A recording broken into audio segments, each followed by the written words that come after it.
What's your word of advice or encouragement to maybe the person of color who feel like they're maybe kind of isolated or alone or just finding it really Yeah. difficult to cope, with these Yeah. daily aggressions maybe?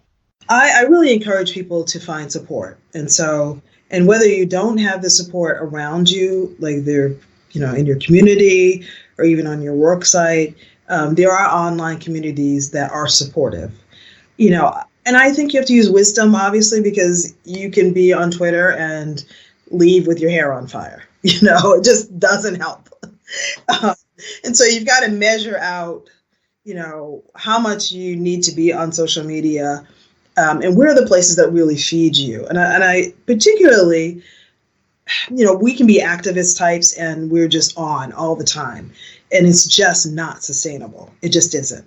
We've got to figure out, like, where's life, where's beauty, because it's there. There has to be a balance in terms of how we approach life and how we're intentional about getting support, intentional about really looking for places and people who really help to build us. And ways in which we can also reach out and build our community so we can move beyond this place of, if you're constantly beaten down, and there's not a place where you feel like I can use my agency and do something. I can serve in my community, whatever it is, whether it's a soup kitchen, whether it's going on a march, whether it's signing a petition,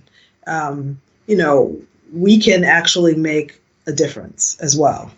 And so I think that it's just important that we have that sense of balance. So my word would be really look at your life and look at where are places out of balance.